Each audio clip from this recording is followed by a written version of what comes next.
I'm here with Raymond De Filita. Beautiful said. Oh, wonderful movie. You know, Thank you. I think it really caught a different glimpse of that lifestyle. I know you had mentioned that you felt that the mob movies had been made, but you wanted to do a little different take on it, and the story itself was a different take on that whole genre. Yeah. You know, when it was brought to you, you know, was it a story that you were already familiar with? Because I remember the story back in the 90s. Do you remember it? I Yeah. do. See, I didn't really remember it, no, and I like this kind of stuff, true crime Yeah. stuff, whatever. But that's part of what I was attracted to, was that it was so marginal in a way. It was so kind of in between other stories. It was so page 15 or 20, not page 2 or 3 even, you know. Right. That in a way I also thought that's sort of the beautiful part of it, is that, you know, it was a very big story for them. It was Yes. a big story for the mob. It may not have made a national impact, but I kind of loved that it was more of a blip on the radar, you know. Yes. And yet it's not to them; it's their lives. You know? Yeah, exactly. You know what I found fascinating in the whole story was it was like a hinge of a Robin Hood, you know, going against, you know, this great authority, getting in an odd way, and succeeding, you know, for a good time. Mm-hmm. You know, what impact do you think that had on the mob's consciousness, that, you know, someone can just walk in and this could happen to us? You think it kind of, you know, from your perspective, do you think it kind of changed the way they looked at their social clubs, how things are done? You know, someone just walking in. I think they couldn't believe it. They were stunned. I mean, what I think it finally woke them up to is the fact that they couldn't take their power for granted. Their power had been successfully challenged both in the courts with John Gotti and Yeah. now kids on the street. You know, so I don't know that they fixed that ever, but it was, you know, it certainly, though, was, I'm sure, a big splash of cold water in their face. Right. You think it was because it was like a kinder, more gentler mafia? You know, they've just gotten complacent in who they were. Complacency, I think. I think they were worn down. I don't think business was very good. I think they knew Gotti was going away, that in some ways they were just not the mob that used to be. Right. And I also think that Tommy was right. He caught them at a vulnerable moment, and they just did not know what to do. I mean, it's a fascinating story. I mean, you have, you know, great actors. The story in itself, do you feel you achieved what you wanted to? Do you think it was that kind of that anti-mob film? You know, I don't know if it was anti-mob. I think it was more sort of mob as just human victims. I mean, they really weren't, you know, they just really weren't good at their thing anymore. What I wanted to achieve in the movie really didn't have the mob at the center of it. I just thought it was a wonderful, you know, genre vehicle, if you will, to experience the story of what really powerful love can be and how obsessively it can lead people into mad circumstances, and yet that's who they were. They took the journey that they had to take. Right. You know, I don't think that Tommy and Rosie regretted it. Right. You know, as I was watching the film and as you're talking right now, a scene that stands out of mind is Burt Young. You know, he's the holder of the list, and I think it's just a perfect snapshot of what you're talking about. Because, you know, he's trying to fight Michael. You know, here he is, aged. Here he is. You know, probably one guy at one time was the mafia guy, and you know he can't defend himself, and he ends up going away. Yeah. Did you have that context in mind, kind of, when you were? Of course, and I felt like getting Burt was really essential because Burt Young, not only is he a great actor, but he's a great iconic Yes. film face of these sorts of movies. But so what I really, beyond all of that, though, thought was important was that he doesn't have a lot of time on screen. So you have to have an actor who, its power has to be so available, and it needs to be so, and Burt's also just incredibly emotional. So when I first went to him, you know, and asked him to do it, he was a little reluctant, and he said, you know, there's not a lot for me to do, it's a scene. And I said, I know, I wish it were more, but it's a really important scene. And I said, and I think if someone like you does it, if someone like you do it, it's going to really land. The sadness and like the, you know, and it's really kind of Joey losing that list and that fight with Michael is really the death of the old mob. Right. So he did it. He bought that from me. Because, you know, exactly, I think you caught the scene, because looking at Burt Young, we know what he is, as an actor, who he was. We can see him back, being 20, 30, rising up, and then him asking for the wallet, please. Yeah, can I begging have for it? his wallet, yeah. I think he captured everything. Obviously, he delivered for you. That's exactly what you were wanting from that scene. Yeah, no, he was great.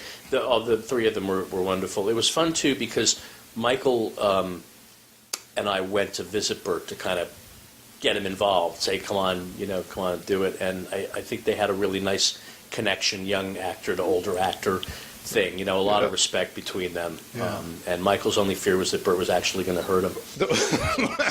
Because Burt, he still fights. I mean, Burt can do it. He's got a bag hanging from his ceiling in his apartment. You don't want to piss Burt off. Trust me. He'll get you that right cross. Yeah, he's been known to. There are stories. That's awesome. That's fantastic. Just the actors. I was thinking about, you have an Emmy nominee, Tony winner, Academy nominee.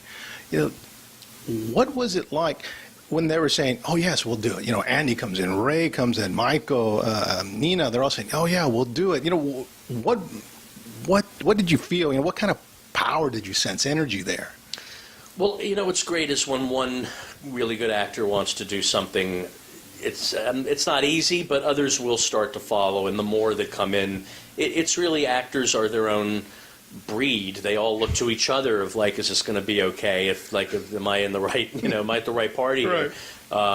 So yeah, Michael was first. Michael committed very, very early on. Andy I went to because of City Island, and I thought it would be fun to develop something specifically for him because that's how we did it. Right. It's great when people with that much talent want to join your circus. It's to me it's never scary. It's always just a big vote of confidence. Yeah. Because I think the casting was beautiful. You had said something in the on the panel that you needed people, actors, that gave you that image. Burt Young and Kathy Moriarty. Mm-hmm. I think those were wonderful, perceptions. Is that something that you try to do in your films? I know you mentioned City Island, or Andy Garcia. He's the correction officer, wants to be the actor, and then Juliana Morgulese. She's the tough wife. Is that something that you try to catch in your films? When they bring so much more to them. Sure. I mean, I think the most important thing with an actor is not, do you see this person in your film? It's, do you respect their work and do they see themselves in it? I mean, a number of times I've found, go to an actor who maybe you don't know that this is really for them, but just say, here I come to you with respect, and here, what do you think? Is there anything in here that appeals to you? And sometimes, like Ray Romano read this, I suggested a part to him, and he came back to me and said, I like this, I'd like to work with you, this isn't the part I'd like, though. And I was surprised by the one he wanted to do, the reporter, but I really feel like when a really good actor says they want to do something, go with them. They see themselves in it. They have the confidence to do something, so you'll be in good hands. Because you're talking about great actors. And in the movie, for me, there were a couple of scenes I really felt like caught the movie and the personas of the characters. One was when Ray was in the bar. He was talking to the FBI, and he says, "You're not going to help these kids?" I think he showed his humanity and his care. And Andy Garcia, when he goes up to the chandelier, and he talks to the mic. I think it just showed such a deep glimpse into these characters, but also the actors. I thought it was so brilliant. Was that something that was on the page? Is that something that you guys collaborated on? Yeah, sure. It's on the page. And then I think your job as a director is to not just take it from the page; it's to take it into the human, and go one step further always. So that's just what really good actors will do if you give them the space to do it. Yeah. I mean, fantastic film. But I also wanted to ask you about. I know you're a Nichols Award. The fellowship. Yeah, the fellowship. That's fantastic. Yeah. It's a long time ago. Well, not that long ago. That's when that money was really counted. Yeah. Right. How did that have an impact, on your career, or individually on projects? What did that do for you? The Nichols Fellowship I got when I was sort of funny. I had this one really crowded year in my young life where I got signed by a big agency.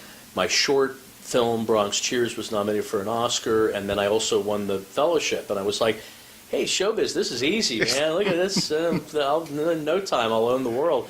And then like many years of nothing also followed.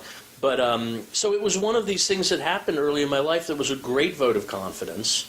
I don't know that I can separate it out in terms of how much it helped me in any individual way, except to say that when you win a coveted award and one that so many people are competing for, of course, and you're 25 years old, it really does give you a tremendous boost. So, yeah, that's a great thing, Nicole. Yeah.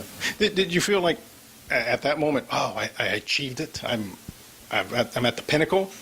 Or was it, did you set another goal after that? No, I just sort of thought, like, great, now let's hurry up and do it again and even more, I was 25. So. Right. Fantastic. I did want to ask you about jazz music. I know you're an accomplished jazz musician. Yeah, I've been playing my whole life, yeah. That's fantastic. Usually alone in a room, but that's if you play jazz, that's what you do. You play alone in a room. Right. You're in your house or in a club, you're alone. That's right, just there, right in front of the piano. How's that impact your movie making and your directing?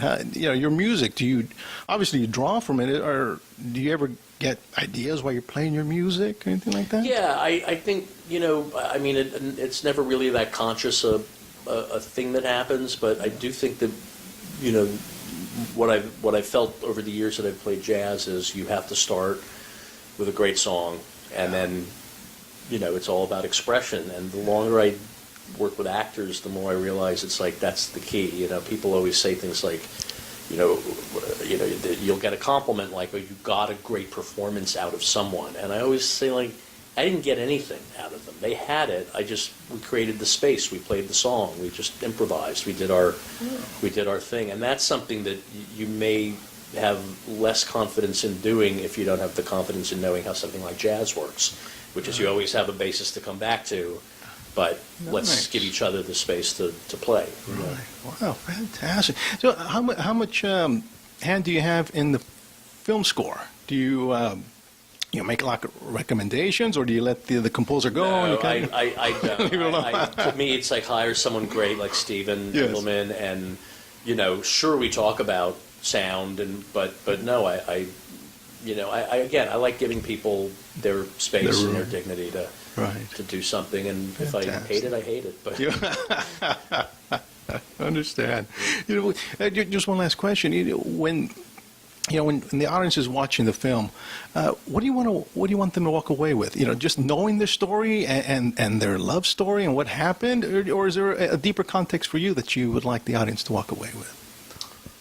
I guess the thing that I've always loved about the story, and that I'm proud of the way it seems the film, the effect it has on people, is that everyone's story, as queer or strange or or absolutely ridiculous as it might be, is filled with humanity, is filled with truth. Everyone has big motives for whatever they do in life, and around every corner, there's another story, and every person's life is a novel.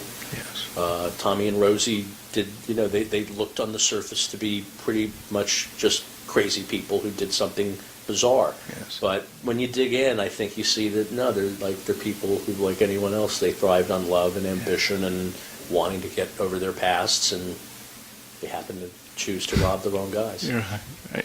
Well, it was a fantastic film. Thanks. And thank you for taking the time. Appreciate it. No, it was great questions too. It was a pleasure talking with you.